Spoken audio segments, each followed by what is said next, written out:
Today we're going to start a picture of a pool from a bird's eye view. First thing you'll need is a pencil and a stencil for the bottom of your pool. Make sure that the cardboard for your stencil is in the center of your white paper. Make sure that there's an even amount of paper showing on each side. Trace the border of that square. Next, you'll need a ruler. You're going to draw a checkerboard pattern on the bottom of your pool. Use the width of the ruler to draw each of your lines or stripes.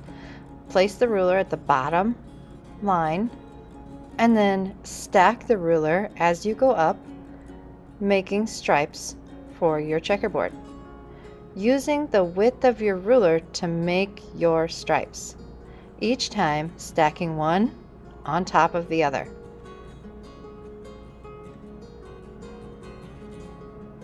Fill the entire rectangle with horizontal stripes. Next, we're going to make vertical stripes. Start on one side, put the ruler all the way up against the edge, and draw vertical or straight up and down lines. Again, using the width of the ruler to draw your stripes.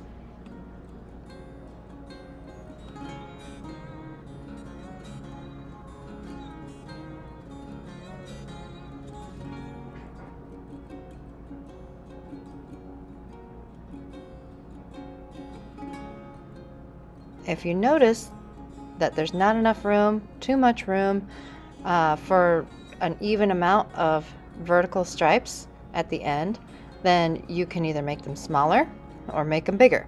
Modify it to fit your pool. I made mine last three a little bit smaller. Next, line up your ruler with the corner of the rectangle and the corner of the paper and draw a line connecting the two corners. Do that to every corner.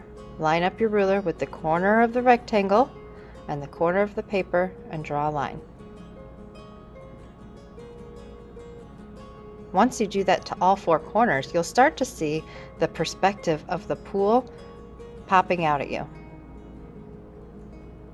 Now we need to make all of those stripes that we did look like they are going up the sides of the pool. So when we draw these lines, the lines that are the squares that are closest to the right side go angled towards the right. When you get towards the middle, they go straight up, but then when you get towards the left, they angle towards the left side. So it's like the lines are radiating away from the bottom of your pool. Again, my stripe is lined up towards the left side, so I'm going to angle my ruler a little bit towards the left. As I get closer to the middle, my ruler straightens out, and then I start to turn towards the right once I get towards the right side of the pool, or right corner.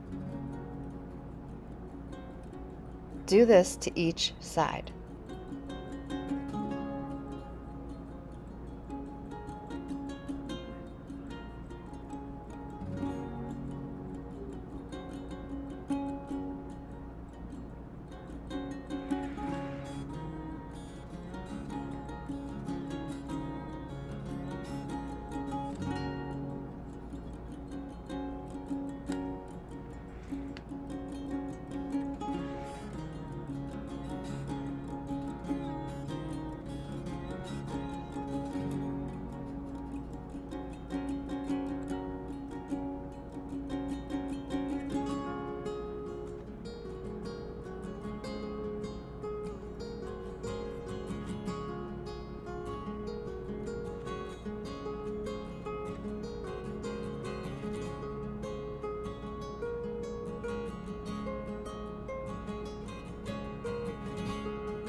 Once you have all of your lines drawn for your pool, it's now time to trace with an oil pastel.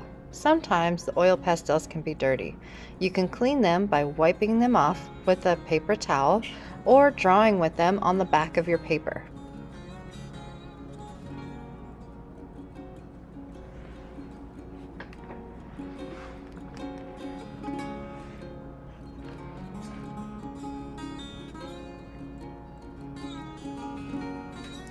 The harder you push with the oil pastel, the more they will show up when we go to paint them. So try and push as hard as you can to make your lines show up the best that they can. Trace every single line of your pool, vertical, horizontal, and diagonal.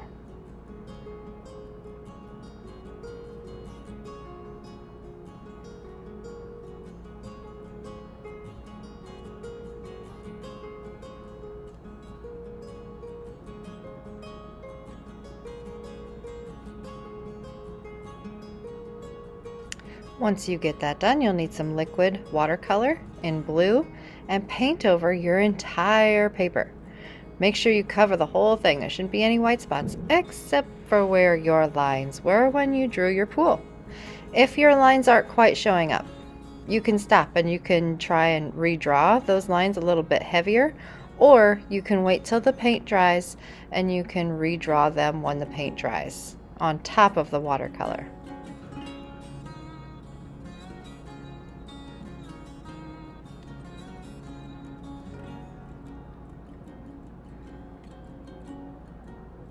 Next, while that's drying, you're going to make some leaves to go in the corners of your paper. Think of tropical leaves like palm trees and big plants that you would see near a pool.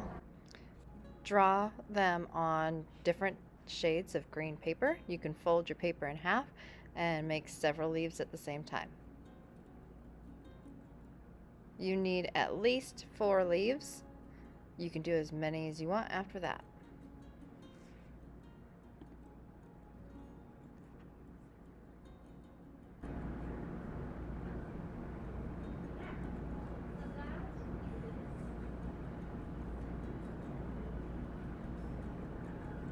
When you get done cutting out all of your leaves, arrange them on your paper. Next, it's time to make our inflatable that we're laying on. You can make a round inflatable or a rectangular inflatable. I like to draw my hands behind my head so that I don't have to draw my fingers.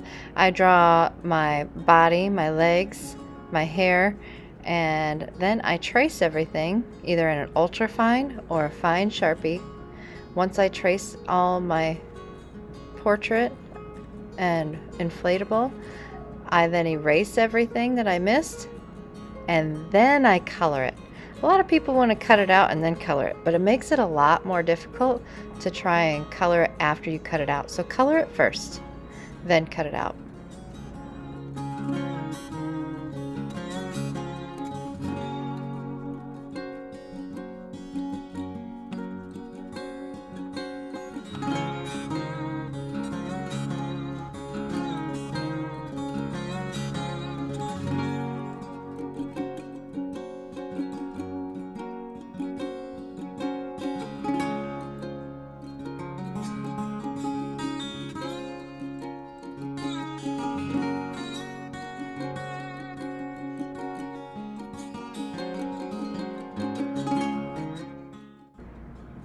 Once you get it colored, cut it out and glue it onto your pool once it's dry.